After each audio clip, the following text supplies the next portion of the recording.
Isang magandang araw po sa inyong lahat, mga minamahal kong mga kapatid sa Panginoon. Ito po ang inyong lingkod, si Pastor Roel Camia po mula po dito sa Winnipeg, Manitoba, Canada, para po sa ating pag-aaral ng salita ng Diyos ngayon pong umaga. Welcome po sa Tinig ng Pag-asa. Sa araw pong ito, magpapatuloy tayo sa ating pagtalakay sa 10 Plagues of Egypt. At ang ating pag-aaral ngayong umaga, pinamagatan po nating When Mercy is Rejected, Judgment Multiplies. At ito po yung ikawalong salot na ibinigay at ipinaranas ng Diyos sa bansang Ehipto. Medyo mahaba-habang basahin po tayo ngayon. We have 20 verses all in all na ating pagbubulayan. Samahan po ninyo ako at ating pong basahin ang mga talata. Then the Lord said to Moses, "Go to Pharaoh, for I have hardened his heart and the hearts of his officials, so that I may perform these signs of mine among them, that you may tell your children and grandchildren how I dealt harshly with the Egyptians and how I performed my signs among them, and that you may know that I am the Lord." So Moses and Aaron went to Pharaoh and said to him, "This is what the Lord, the God of the Hebrews, says.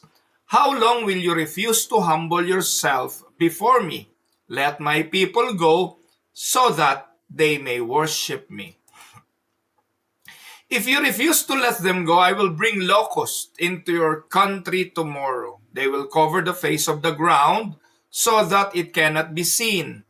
They will devour what little you have left after the hail, including every tree that is growing in your fields. They will fill your houses and those of all your officials and all the Egyptians, something neither your parents nor your ancestors have ever seen from the day they settled in this land till now." Then Moses turned and left Pharaoh. Pharaoh's officials said to him, "How long will this man be snare to us? Let the people go so that they may worship the Lord their God. Do you not yet realize that Egypt is ruined?" Then Moses and Aaron were brought back to Pharaoh. "Go, worship the Lord your God," he said. "But tell me, who will be going?" Moses answered, "We will go with our young and our old, with our sons and our daughters, and with our flocks and herds, because we are to celebrate a festival to the Lord." Pharaoh said, "The Lord be with you. If I let you go along with your women and children, clearly you are bent on evil.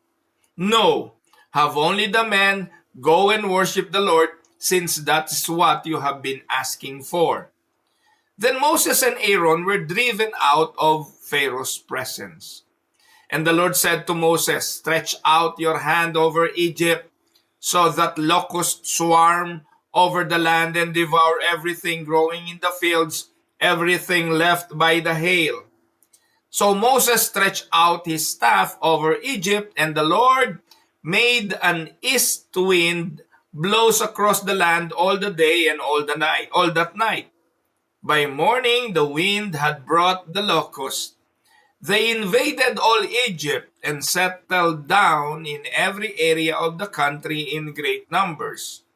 Never before had there been such a plague of locusts, nor will there ever be again. They covered all the ground with it was black until it was black. They devoured all that was left after the hail, everything growing in the fields and the fruit of the trees. Nothing green remained on tree or plant in all the land of Egypt.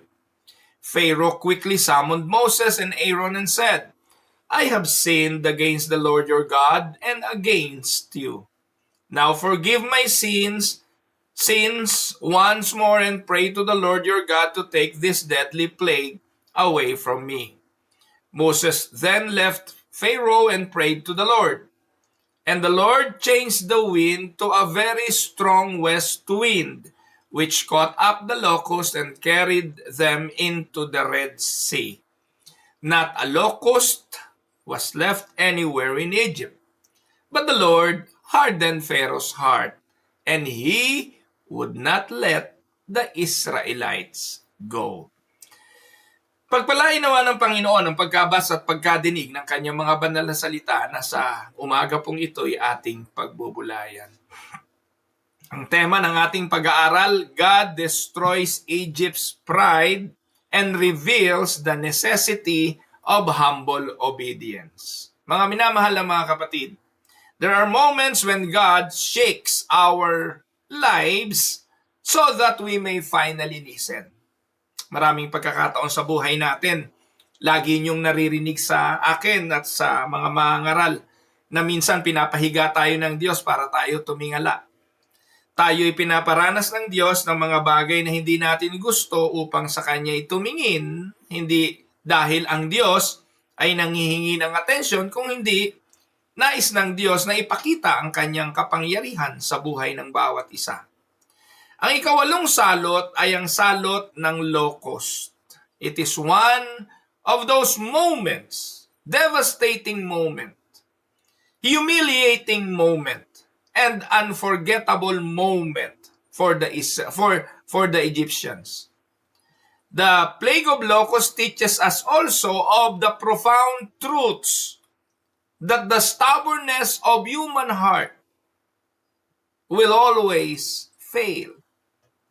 At dito, pinakita rin sa atin dito na the stubbornness of human heart is no match to the absolute sovereignty of God, and God always asks us of repentance.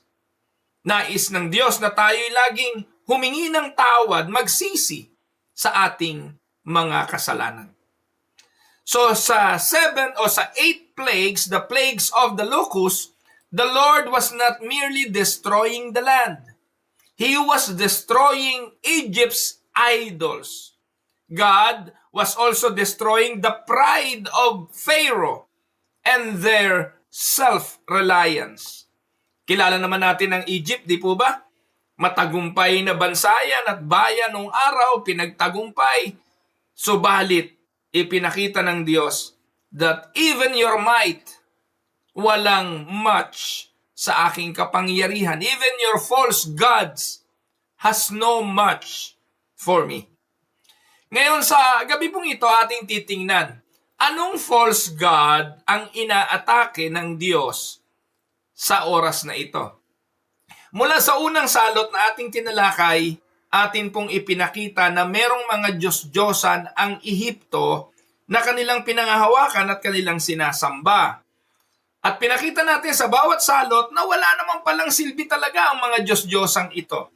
Ni hindi nga sila nakaporma sa kapangyarihan ng Diyos, ibig sabihin, for so many years of the Egyptians' devotion, the Egyptians' worship, and even Pharaoh's belief sa mga Diyos-Diyosang ito, lahat ng iyon ay walang silbi. Katulad din ng mga tao sa panahon natin ngayon. Gaano katindi ang devotion ng tao sa mga Diyos-Diyosan. Gaano devotion at pagpapahalaga ng tao sa Diyos-Diyosan. And when I speak about Diyos-Diyosan, hindi lang ito mga kapatid yung gawa ng kamay. Hindi lang ito yung mga ribultong nililok sa kahoy, sa bato o sa bakal. Kundi anumang mga bagay na ipinapalit natin sa Diyos na higit na mas mahalaga kaysa sa Diyos are considered to be false gods, idols. Pwede nga technology, pwede nga material things, pwede nga relationships, pwede nga pera, o anumang bagay na higit kaysa sa Diyos.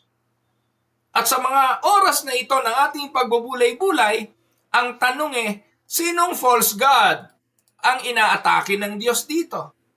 The false God was attacking in the 8th plague, dito sa plague of locusts, was a direct judgment against Egypt's agricultural and fertility gods. Sino tong mga to? Sa ngayong gabi, isa lang muna ang pagtutuunan natin ng pansin, ito'y si Seth.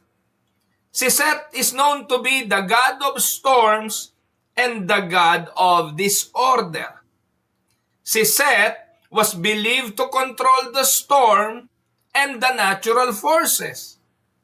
Si Seth ang sinasamba ng mga tao when it comes to their belief sa fertility, agriculture. Si Seth ang god of storms. So the locust came by a strong east wind. Huwag niyong kalimutan yon sa verse 13. So galing sa east wind ang pagdating ng mga locust. So dito pinakita ng Diyos sa bansang Israel at kay Paraon na ang Diyos ang may control ng east wind. Hindi si Seth. Showing that Yahweh, not Seth, controls the wind and even the nature. Now, ano ang theological meaning nito? Mga kapatid, from a biblical perspective, this plague teaches, 1, God alone is sovereign over creation. Can we say amen? Nature is not governed by false gods. Circumstances are not controlled by false gods. Yung sitwasyon ng buhay mo ngayon, anuman ang pinagdadaanan mo, hindi yan gawa ng anumang false gods. Lahat ng yan, pagkilos ng Diyos, kung pinapahayagan at pinahihintulutan, maging yung karamdaman, kahirapan, pagsubok o anumang bagay na ayaw mong mangyari. Nangyari yan dahil pinahintulutan ng Diyos. It is not the false gods who control your circumstances. Lalo sa mga mananampalataya. Kaya nga may Romans 8:28 ang ating paniniwala, all things works together for good to them that love the Lord according, or those who are called according to His purpose. Kaya, kung ikay Kristiyano, ikay mananampalataya, alam mo na walang aksidente sa buhay. Kung nasa ospital ka't nakaratay, hindi aksidente yan. Kung nasa burol ka ng isang mahal sa buhay, hindi aksidente yan. Kung ano man trahedya, pinagdadaanan mo, na bankrupt ang negosyo mo, walang benta ang tindahan mo, o wala ka ng trabaho, tandaan mong hindi yan aksidente. God allows those things to happen because God is showing that He is in control. God alone is sovereign over creation. Second, false gods promise life but bring destruction. By the way, basahin po muna natin yung Psalms 135 verse 6. The Lord does whatever pleases Him in the heavens and on earth, in the seas and all their depths. Kung hindi nyo pa nababasa yung talatang yan, nasa Psalms 135 verse 6 yan. Ang Diyos ang gumagawa kung ano man ang gusto niya. Kaya mo bang pigilin yung gusto ng Diyos? Diyos ang nagpapasya according to His will. Hindi po kumukonsulta ang Diyos sa tao, anong gagawin ko? O ano ang plano ko? Ano ang gusto mo? Pwede bang tulungan niyo ako magplano? Hindi ganon. The Lord does whatever pleases Him. Hindi siya nadidiktahan, hindi napipilipit ang kanyang kamay, hindi nauutusan ng Diyos kahit gaano ka magtatalak, kahit gaano ka magtatampisaw, magpapadyak at magtantrum sa Diyos, you cannot change the minds of God. Kaya napakaraming bula ang pastor ngayon na dahil daw sa faith mo, kaya mong i-manifest. Anong manifest? Kahit mag-manifest ka na mag-manifest dyan, walang mangyayari dyan kapag hindi yan plano ng Diyos. Kayabangan lahat yon. Yung claiming, declaring, commanding, those are all foolishness and pride of the human heart na naniniwalang kaya nilang pasunurin ang Diyos. Amen? Now, pangalawang punto, false gods promise even life but bring destruction. Egypt trusted kay Osiris for abundance. Tinalakay na po natin kahapon yun. Si Osiris, isa rin Diyos yun ng abundance. Pero sa oras na ito, ano nangyari? Ang buong lupain, walang kulay berde dahil kinain lahat ng balang. Ay, yung mga taga-north sa Philippines, naka-experience na po kayo ng balang eh. Hindi po ba? Alam niyo po yung balang, malaking tipaklong yun. Yung tipaklong kami sa Cavite, maliliit lang yung tipaklong na nakikita namin sa palayan eh. Pero sa norte, doon sa parte ng Nueva Ecija, Pampanga, naku po, talaga naman, ganyan kalaki ho yung balang. Naalala ko nung araw na pinapasyalan ko yung misis ko nung sa Pangasinan. Ito po. Ang bus na sinasakyan namin, 5-star, yung papunta doon sa Pangasinan. At pag yung ambus ay napatigil na po sa may parte ng Pampanga, marami po doon ng panahon ng lahar. Hinuli nila ng hinuli yung mga balang at ibinenta nila, inadobo, tapos pinirito. Alam niyo po ba yung kagaykay? Yung kagaykay sa amin sa Cavite, yung kagaykay, nahuhuli yun sa bukid na cricket, no? Napakasarap nun. So at the back of my mind, sabi ko, tikman ko nga itong balang. So bumili po ako ng balang, alam niyo, piso isa nung araw. So bumili po ako ng 5 piso just to try. Nilagay po sa kapirasong papel, 5 pirasong tipaklong balang, ganyan kalalaki. Naku, isa lang ho, isinubo ko, tinikman ko. Malayo talaga. Malayo doon sa kagaykay. Ang lasa ho ng balang ay parang dayami. Hindi ho ubra. Tinapon ko rin no, hindi ko nakain. So itong mga balang na ito, salot lahat ng madaanan nun, mga kapatid. Kapag dumaan sa iyo ang isang langkay na balang, yung iyong tubigan o yung palayan, kapag namumunga na ito, dadapo yun doon, ubos bago sila umalis. So that is what happened here in Egypt. Yung false god na si Osiris walang nagawa. Yung pangako ng abundance walang nagawa.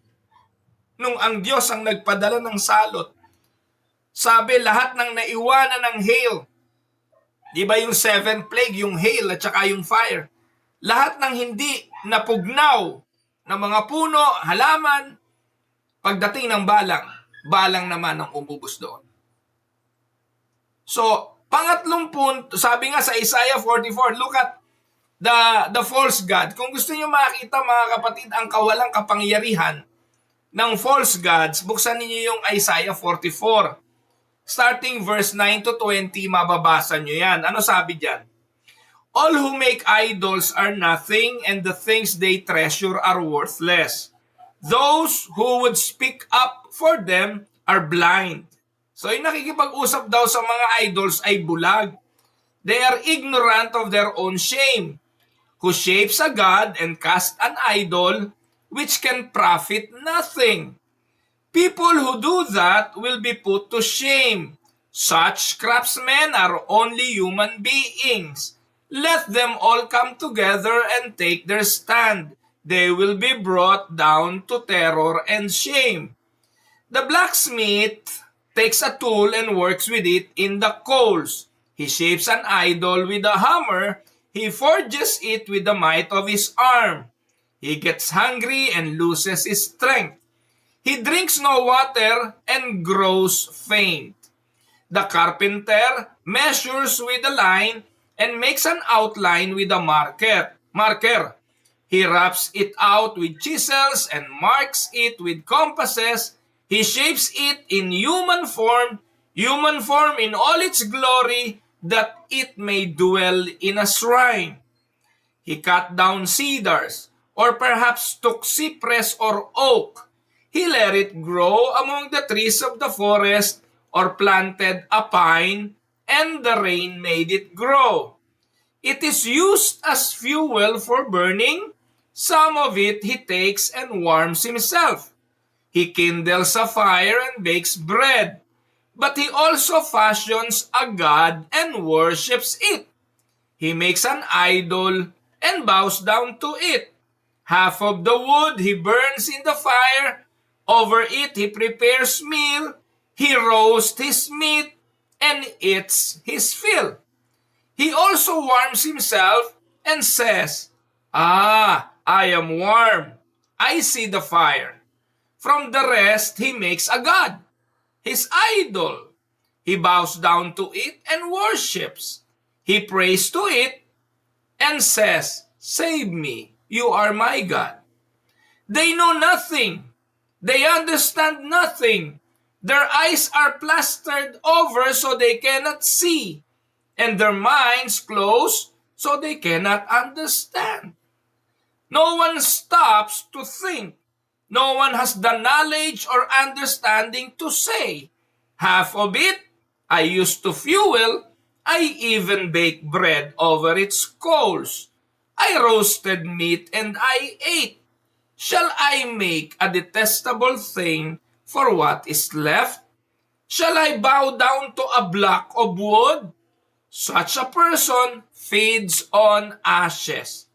A deluded heart misleads him. He cannot save himself or say, "Is not this thing in my right hand a lie?" Pagpalain ng Diyos ang pagkabasa niya. Ayan ang isang patunay sa Biblia na walang silbi ang mga idolo rebultong ginawa ng kamay. At mga kapatid, God dismantles idolatry systematically. But God hardens the heart and He humbles the heart of the proud. Ang Diyos na nagpapatigas ng puso ay ang Diyos din na nagpapalambot nito. Naniniwala po ba kayo? Kaya kahit anong gawin ng tao, mananatili siyang bulag doon sa katotohanan at hindi siya makakalaya dito. Romans chapter 3 verse 10, walang matuwid, wala kahit isa, walang nakakaunawa, walang naghahanap sa Diyos. Yun ang kondisyon ng puso ng tao. At kung pababayaan ng Diyos ang puso ng tao na ganon, mananatili itong matigas. Kaya kahit anong makita nitong himala, kahit na anong makita nitong parusa, mananatili itong matigas. Kaya pag nababasa natin yung katagang God hardens the heart of Pharaoh, isa lang ibig sabihin nun, pinabayaan ng Diyos si Paraon sa kanyang orihinal na kalagayan. Because whether you like it or not, or whether you believe or not, only God can change the heart. Amen? Kaya alam niyo po ba mga kapatid, kahit ang pangangaral ko rito araw-araw, walang silbi sa pusong matigas. Magkakaroon lang ito ng silbi, ng pakinabang, kapag ang Diyos na ang kumilos sa puso at yung pusong bato, pinalitan niya ng pusong laman, katulad ng binabanggit sa Ezekiel chapter 36 verse 26, na sinabi ng Diyos, "I will change and replace your stony heart with a heart of flesh. Only then, and only then, that we can come to see the Lord. Only then that we will believe. Only then that we will have faith in God." Kaya ang pananampalataya, kapatid, hindi mo desisyon. Hindi nagmula sa iyo. Efeso 2:8 hanggang 9, "For by grace you have been saved through faith.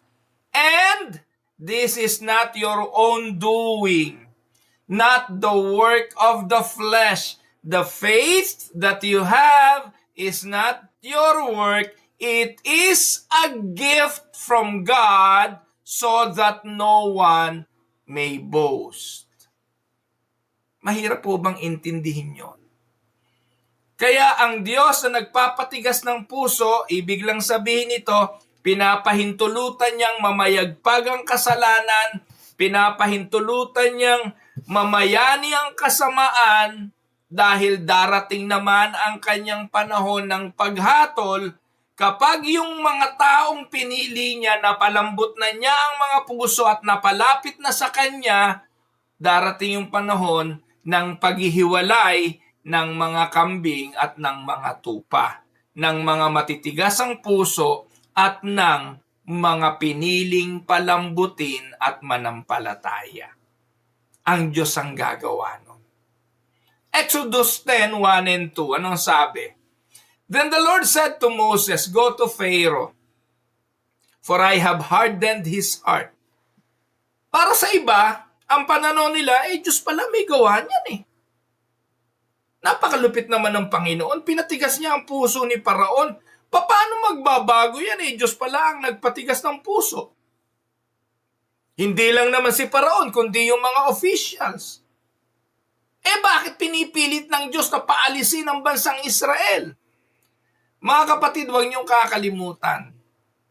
Huwag niyong kakalimutan. Sa verse 2, ano layunin nung pagtigas ng puso ni Paraon? Ano layunin ng pagtigas ng puso ng mga opisyal ni Paraon? Sa verse 2, that you may tell your children and grandchildren how I dealt harshly with the Egyptians and how I performed my signs among them, and that you may know that I am the Lord. Sabi ng Diyos kay Moses, pumunta ka kay Paraon, pinatigas ko puso niya at ang puso ng kanyang mga opisyal, so that I may perform these signs of mine among them. Huwag niyong kakalimutan, Romans chapter 9 verse 17. Itinaas ng Diyos ang Paraon para ipakita ang kanyang kapangyarihan. Bago pa nagsimula ang lahat ng ito, mga kapatid, huwag niyong kalimutan, matigas na puso ni Paraon. Pinatigas ni Paraon ang kanyang puso, that is what the Bible says. Kaya pag sinabing, the Lord hardened his heart, isa lang ibig sabihin, hindi niya binago, hindi niya ginalaw, hindi niya pinakialaman, hinayaan lang niya ang orihinal na kondisyon ng puso ng Paraon. But if God chooses Pharaoh from the beginning, and if Pharaoh is elected by God, God can change his heart. Tama, mga kapatid? One example. Sa Bible, merong sinasabing siya ang pinakamasama. Siya ang chief sinners. Sino yon? Sa New Testament, ang nagpahayag nito si Paul. Ang sabi niya, ako ang chief. Pag sinabing chief, parang chief of police. Ibig sabihin, siya ang pinakamataas na police. At sabi ni Paul, siya ang chief sinners. Siya ang pinakamasama. Pero itong pinakamasama na ito, marahil katulad din ito ni Paraon. Diyan sa kasaysayan natin, masama ba si Paraon? Yes. Pero ang sabi ni Paul, siya ang pinakamasama sa lahat. Di mas masama pa siya kay Paraon. Ngayon ang tanong ito, ano kaibahan niya kay Judas? Si Paul at si Judas. Pag ating tinimbang, di ba mas masama si Judas kaysa kay Paul? Pero bakit sinabi ni Paul na siya ay mas masama at pinakamasama sa lahat? Because, mga kapatid, that is the conclusion of every heart. We are all sinners, not worthy of the grace of God. At ang sabi ni Paul, ako ang pinakamasama, pero binago siya ng Panginoon. Walang kakayahang si Paul na baguhin ang puso niya. Pinapatay nga niya ang mga mananampalataya, saksi siya sa kamatayan ni Esteban. But what do you think happened to him? What make the Apostle Paul change his heart? Naisip lang ba niya isang araw na, ayoko nang patayin ng mga Kristiyano, ayoko nang puksain sila, magbabalik loob na ako at ako ngayon ay sasamba sa Diyos, ganon? Sabi ng Romans 3:10 no one seek God, no one understand. Paano nangyari yun? It is because God regenerate his heart. Doon nagsisimula ang kaligtasan. Sa pagiging born again. Sa pagiging born again na tanging gawain ng Diyos. At Diyos lang ang may kapangyarihang gumawa. Hindi si pastor, hindi ritual, hindi panalangin, hindi hocus-pocus. Banal na espiritu ang kumikilos upang ang puso ay maborn again. Ang patay na espiritu ay mabuhay. At sa pagkilos ng Diyos kay Apostol Pablo na dati Saulo, ano nangyari sa kanya? Ikot mula sa pagiging kaaway, naging champion ng pangangaral ng Ebanghelyo. Kaya naniniwala ako kung si Paraon ay pinili ng Diyos, yes, he can be used by God like Paul to persecute the Egyptian o the Israelites, and yet, pwede siyang iligtas. Pero dito, hindi. Pinabayaan siya ng Diyos sa katigasan ng kanyang puso, pinatigas ng Diyos ang kanyang puso, God allow him. God did not intervene on the condition of his heart. Anong makikita natin sa mga bagay na ito? One, God reveals His sovereign purpose. God declares why He allowed Pharaoh to resist. Bakit pinayagan ng Diyos na mag-resist ang Paraon?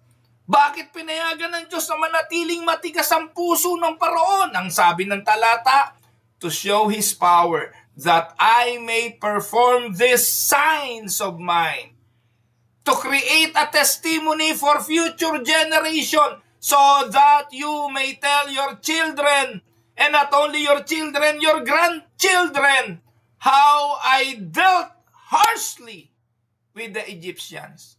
Kaya every time na pinag-uusapan natin ang kwento ng Ten Commandments, ang kwento ng pagtawid sa dagat na pula, ang kwento ng bawat salot, ipinapaalala natin sa henerasyon ngayon at sa susunod pang henerasyon kung anong ginawa ng Diyos. And to display who He is, the Lord over all nations. Amen, mga kapatid? Now, anong biblical insight? The hardening of Pharaoh's heart shows God's sovereignty in judgment. Pharaoh is not an innocent man being victimized. His heart was already rebellious from the start.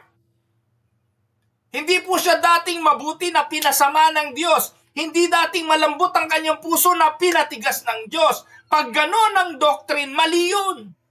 Hindi nagpapatigas ng puso ang Diyos mula sa malambot pinatigas. Hindi. Dati nang matigas, dati nang rebellion, kasi iyon ang orihinal na kalagayan ng lahat ng taong nagkasala sa Diyos. Amen. Kaya si Paraon di siya biktima. Sabi nyo, makawawa naman si Paraon kung ganun. Ginawa siya ng Diyos na matigas ang puso. Hindi! Before everything started, matigas ang puso ng taong nagkasala sa Diyos. At kung papayagan lang ito ng Diyos, impyerno lahat ang punta natin. Ikaw at ako, impyerno. Pero salamat sa Diyos, bahagi pala tayo ng plano. Na nun pa pala, pinili na tayo para sa kaligtasan. And then that is the doctrine of election, na many pastors don't believe. Amen?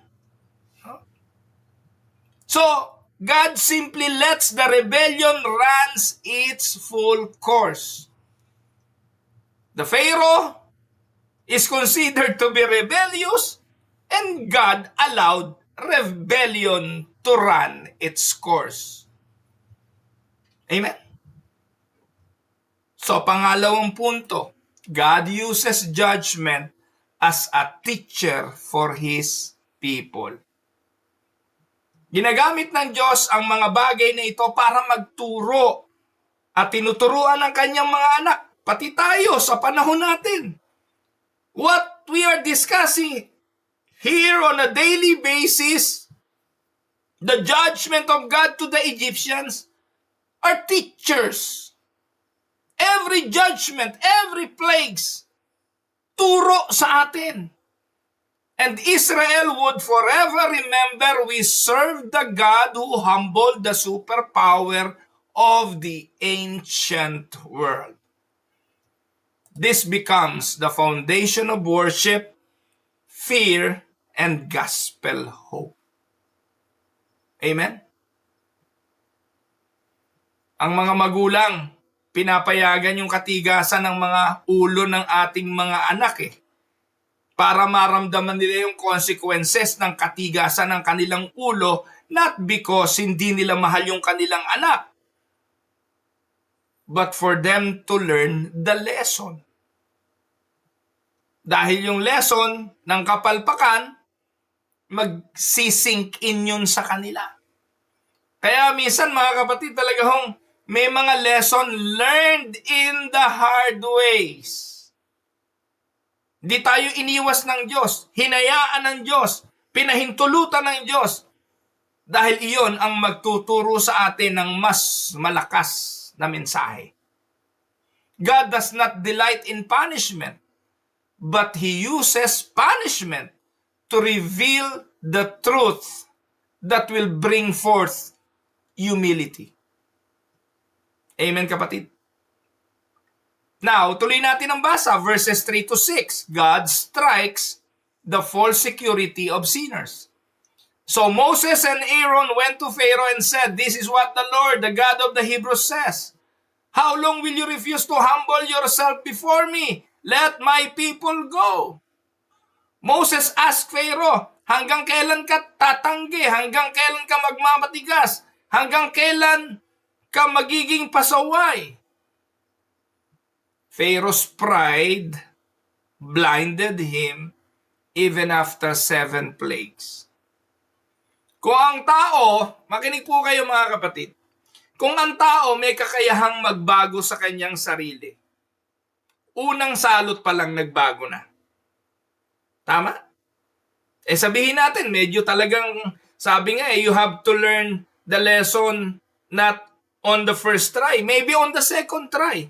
O di sinubukan ng pangalawang salot. Kung talagang kaya ng tao magbago, di sa pangalawang salot, nagbago na. O kaya sa ikatlo, o kaya sa ikaapat, o kaya ikalima, ikaanim, ikapito, and yet, hindi nagbago. Isa lang ibig sabihin ito, wala talagang kakayahang magbago ang tao. Kaya makinig po kayo mga kapatid, kayong umaasa sa mga himala, miracle, at kung ano-ano pang mga supernatural. Kahit makakita kayo ng nagdidilim na kalangitan at nagyelo sa Pilipinas at ang Pilipinas naging minus 40 degrees centigrade katulad ngayon dito sa Canada. O kaya biglang nagpalit ang klima ng Pilipinas at ng Canada. Hindi pa rin maniniwala ang mga tao. Dahil walang kakayahan ng tao na maniwala at magbago. Kahit may biglang anghel na bumaba sa inyong harapan, walang kakayahan ng taong baguhin ang kanyang puso. Bulagang tao, bunga ng kasalanan, at hindi lang bulag, ang sabi ng Biblia, patay. At ang patay, anong capacity niyang magbago? Pharaoh represents the human heart. Apart from grace, we cannot do anything. Pride keeps us from submitting to God. Always negotiating with God, never fully surrendering with God. That is the human condition. So number 2, locusts target Egypt's economy, Egypt's pride, and Egypt's stability. Nung tinarget ng Diyos ang pagkamatay ng mga alagang livestock, wala rin, hindi rin nagbago. Noong nagkaroon ng hail kahapon sa 7th plague, wala rin. Kunwari lang, false humility. Pero nung tumigil na yung hail, ganun pa uli. Balik uli sa dati. At dito sa ika-8, locust, inatake na ng Diyos ang lahat. Ekonomiya, pride, and stability. Alam nyo, ang Egypt was known for rich farmlands. Naalala nyo nung panahon ni Jose? ni Joseph? Lahat ng bayan, taggutom, walang makain, pero ang Egypt, mayaman. Kilala sila sa abundant harvest. Kilala sa economic strength.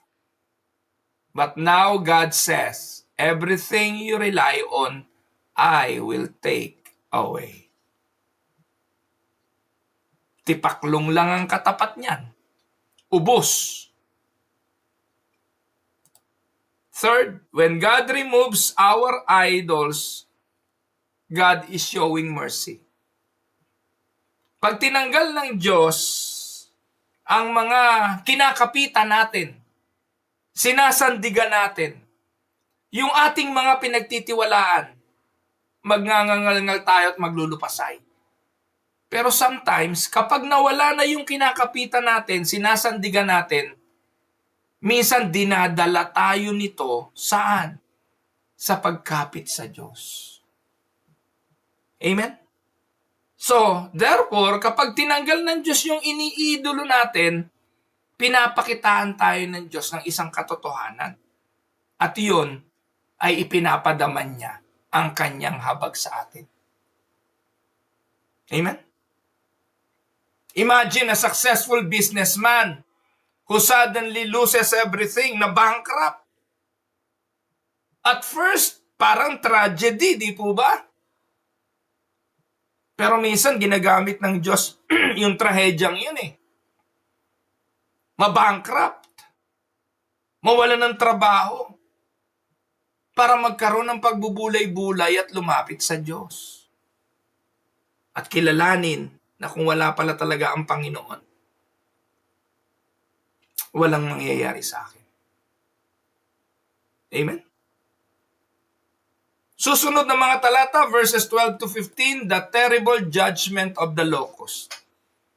Sabi po dyan, and the Lord said to Moses, stretch out your hand. Parating ganon, pag narinig na natin na inunat na ni Moses yung kanyang kamay, ang dala niyan, kung hindi parusa, pagpapala. Parusa sa iba, pagpapala sa mga anak ng Diyos. Sa dagat na pula, inunat yung kamay, bumuka yung dagat, tumawid yung Israelita, inunat uli, sumara, patay ang mga kaaway. So, makikita po natin dito, when the east wind brought the locust, the devastation was absolute. They covered the land, darkened the sky, consumed every tree, leaf, and crop. There had never been such a plague of locusts, nor will there ever be again. Matindi po ito. Hindi pa nila naranasan itong ganitong klaseng salot. Ano pinapakita nito? These plagues represent the completeness of divine judgment. When God judges sin, nothing escapes His hand. Sorry po. Walang nakatakas dito. Walang Ehipsyo na hindi naapektuhan ito. At mga kapatid, may this matter reminds us also of the future judgment. The book of Revelation also speaks of locusts as symbol of God's wrath. The Exodus becomes a picture of the final day when God will separate the goat from the sheep, the righteous from the wicked. Amen? So makikita natin, judgment is not random, judgment has a purpose. Ang tanong, anong purpose ng judgment? 1, to expose sin. 2, to shatter pride. And 3, to show that salvation is only in the Lord. Amen? To illustrate this, ang isang magsasaka loses an entire harvest of crops. Nagdamdam siya sa pangyayaring ito. The Egyptians felt this on a national scale. Lahat ng kanilang itinanim. Yung nakaligtas sa hail, kinain ng tipaklong. Yet, what was truly tragic was not the loss of the crops. What really tragic is the hardness of the heart. Kasi pwede namang wala nang ika-siyam na salot. Pwede namang wala nang ika-sampu. Pwede namang natapos na talaga. Ang sabi nga ng mga alagad ni Paraon mahal na Paraon, ubos na ang Ehipto. Kailan kaya tayo titigilan ni Moses? Wala nang natitira. At dahil doon, sa verses 16 to 17, ipinatawag na ng Paraon sina Moses. At ano makikita natin? Ipinatawag, false repentance and temporary obedience. Verse 16 and 17, Pharaoh quickly summoned Moses and Aaron and said, I have sinned against the Lord your God and against you. Now forgive my sin once more and pray to the Lord your God to take this deadly plague away from me. Ito pong request ni Paraon parang dalangin ng maraming mga tao ngayon makatapos gumawa ng isang kasalanan. Pipikit at sasabihin, nagkasala ako Panginoon, patawarin mo ako, hindi na ako uulit, pero paggising, kinabukasan, ulit na naman. Pharaoh, at this point, finally say, I have sinned. Ikawalong salot bago niya sinabing nagkasala siya. Okay na sana hindi po ba? Pero alam niyo po mga kapatid, magkaiba yung acknowledgement of sin or confession doon sa tinatawag na repentance. Maraming tao galing na galing sa confession Kaya yung confessional, kumpisal, wala akong silbi yun Yun po yung initial act lang, initial act of true repentance. Minsan nakakalaya tayo sa pamamagitan ng ating pag-amin. Nakakatulong yon na gumaang ang ating mga puso kasi nailabas na natin. Pero kung hindi naman totoo, wala yung silbi. Pero kung true repentance mga kapatid, na ipahayag mo na, nakahingi ka ng tawad, magiging payapa ka na. Magsisimula ang healing. At dadalhin ka nun sa hindi na pag-ulit ng bagay na iyong ginawa. Tama? Kung tunay na repentance. Kasi kapag sinabing repentance, hindi lang confession ang involved dun Turning away from sin. That is repentance. Pero ang ginawa ng Paraon dito, confession lang. I have sinned. Minsan Father, I have sinned. Sige, manalangin ka na, 5 ama namin, 2 aba Ginoong Maria, tapos na, bukas ulit na naman. Pero kung tunay po na repentance, you will see the difference. Kasi magkakaroon talaga ng pagtalikod sa kasalanan. But what happened here, this is not true repentance. Yes, he confessed only because he was suffering. Nagkumpisal dahil talagang nagdurusa na. But not because he loved God. Not because he hated sin. Not because he desired obedience. Mga minamahal kong mga kapatid, makinig kayo. Temporary repentance is dangerous. It gives the illusion of change but refuses the surrender God demands. Amen? Now, anong biblical insight nito? Ang tunay na pagsisisi kaloob ng Diyos, grasya ng Diyos. Amen? Because true repentance produces one, hatred of sin, a desire for holiness, and a willingness to obey God fully. Yes, Pharaoh experienced regret, but not repentance. Amen? A person caught in a sinful lifestyle may say, I'm sorry. Nabuking na Kaya yung mga nabubuking, I'm sorry. Only because consequences hurt. But once the pain is gone, the old habits return. Pharaoh knows and he shows the same cycle. Parang Bong Revilla lang yan at Jinggoy Estrada. Parehong artista, parehong sikat, parehong maraming babae. Ay, ewan ko, si Jinggoy, hindi yata babae ang hilig. Sabi nung mga chismis, hindi po ako. Ho. Parehong sikat, ang daming pera, parehong artista, parehong naging politika, parehong magnanakaw.